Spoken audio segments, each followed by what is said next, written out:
Dobar dan i dobrodošli u novu epizodu Voja škole Lola. Ja sam Delić, a danas ću vas naučiti kako da igrate Camille na Challenger nivou. Camille je dobar pik jer odlično scaluje, mobilna je i također može da split pushuje jako dobro. Za rune postoji više opcija. Najčešće se uzimaju Comet i Resolve.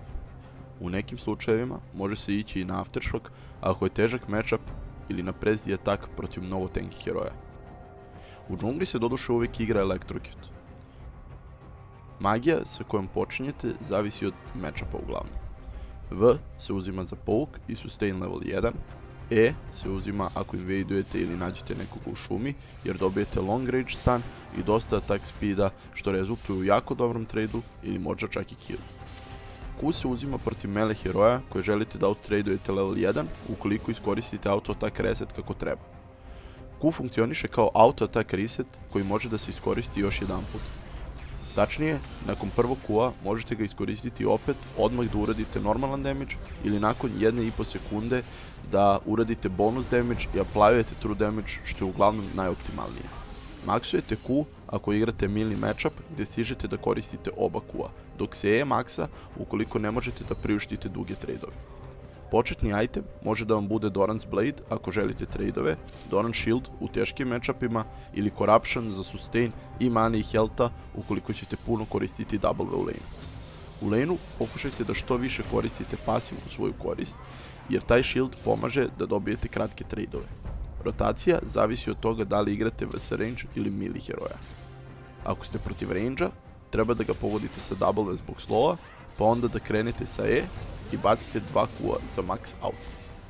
Ako ste protiv melee heroja, onda možete da krenete sa prvim QW i onda bacite E i drugo Q i backujete se za dobar shot trade. Prvi item na koji želite da odete su uglavnom Sheen ili Tiamat. Sheen je dobar za tradeove i radi odlično uz Q, dok je Tiamat odličan za wave clear kako bi mogli da roamujete mid ili protivnički jungle i pravite playeve sa E ult.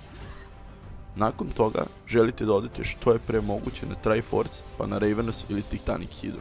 Koju Hydru ćete uzeti zavisi od toga koja je vaša uloga u team kompu, tako da ako želite više fightova i tankinessa idete na Titanic, a ako želite da imate veći damage i bolji split push idete na Ravenous. Ako želite mnogo veliki damage i dobar split push idete na Trinity Force, Ravenous Hydru, Sterak's Cage, Guardian Angel i Death's Dance. Od toga koje boot se uzimate zavisi protiv čega igrate. Tabi protiv više AD-a, Mercury protiv više AP-a. Ako hoćete da budete više tanky, protiv AD timova idete Randuin Zomen, dok protiv AP heroja idete na Spirit Visage. Camille nema nešto preterano mnogo countera, uglavnom je safe i scaluje odlično. Najbolja stvar kod nje je baš split push gdje može lako da ubije protivnika 1v1 sa 2 ili 3 itema i da uzima kule dosta brzo zbog Q-a i Trinity Force. Postoje neke cake sa Camille koje možete koristiti da iznenadite ili uplašite protivnika. Kada skočite sa E na wall, možete sačekati malo pre nego što skočite ka njima i na taj način da ih naterate da se flashaju, a zatim da ispratite ili se vratite nazad. Također možete koristiti E-flash da produžite svoje E ili da mu promenite smer. Q funkcioniše kao auto attack reset, tako da je najbolje koristiti ga odmah nakon auto attacka.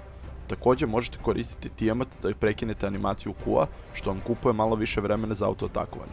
Također možete koristiti Flash V da iznenadite ili ispratite protivniku Flash ili da koristite V usred skoka tako da ne morate da čekate kada im priđete sa E.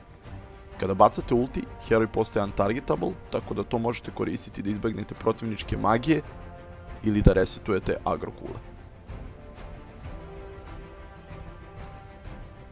Nadam se da će vam ovo pomoći da postanete pravi split pusher i stub svoje ekipe. Sljedeće nedelje Sajna će vas naučiti kako da igrate Janu, a također ćete moći da glasate za 3 nova heroja koje želite da naučite.